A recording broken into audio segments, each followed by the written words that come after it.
안전. 인천 강화소방서 강화여성의용소방대 대원 장주연 인사드립니다. 지난 8월 말 실종된 할머니 곁을 지켜 전국 1호 명예 119 구조견이 된 백구는 우리에게 감동을 주고 있죠. 하지만 5월과 7월 사망자 발생 사고를 일으킨 대형견은 우리에게 경각심을 가지게 합니다. 본격적인 강의에 앞서 관련 사고 동영상 시청하겠습니다.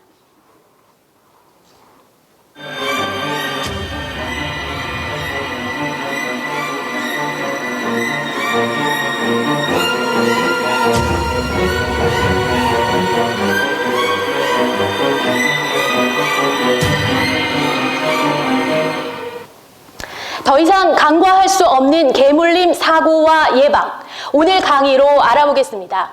안전을 위한 약속 패티캣 출발합니다. 오늘 강의 목차는 반려견 현황 및 물림 사고 현황, 공격성 유형, 반려동물 문화, 패티캣, 대처법, 응급처치 등을 알아보겠습니다. 우리가 알고 있는 반려견의 뜻 무엇일까요?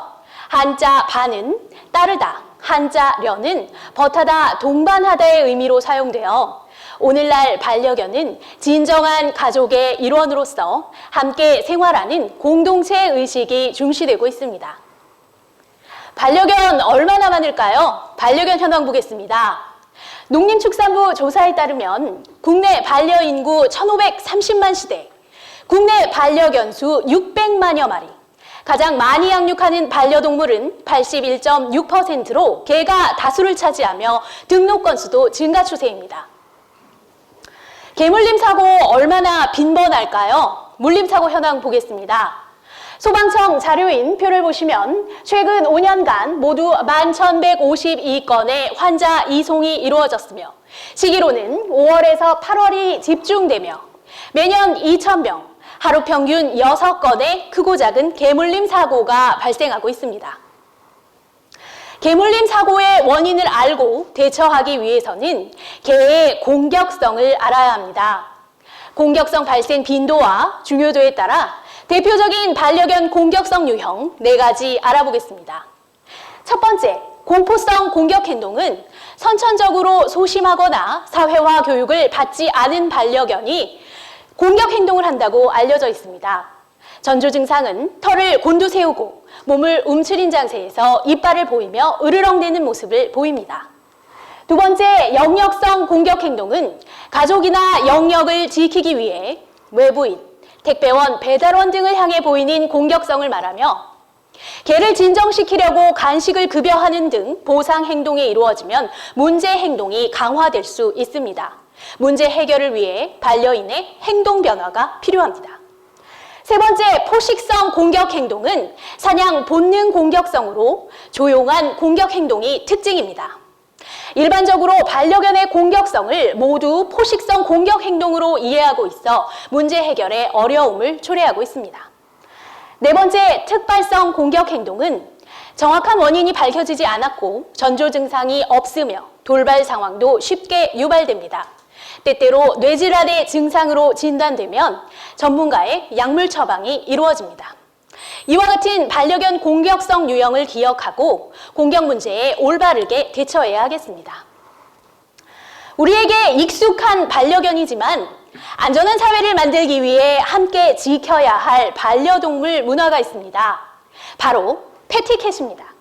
패티캣은 반려동물의 펫과 예절 에티켓의 합성어로 반려인과 비반려인 모두 함께 지켜나가는 반려동물 문화입니다.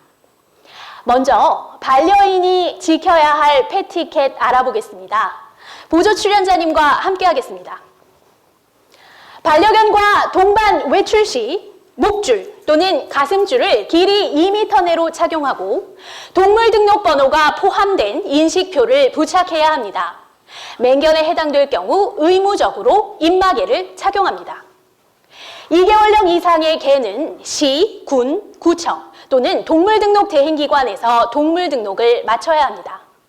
반려견과 동반 외출 시 배변 봉투를 지참하고 필히 사용 바랍니다. 맹견 소유자는 의무적으로 법정 교육을 이수하고 책임보험에 가입하여야 합니다. 맹견은 사진과 같은 도사견, 아메리칸 핏불 테리어, 아메리칸 스테퍼드셔 테리어, 스테퍼드셔 불 테리어, 로트와일러 등 5종과 그 잡종의 개로 명시하고 있으며 동물보호복지 온라인 시스템에서 교육 이수 가능합니다.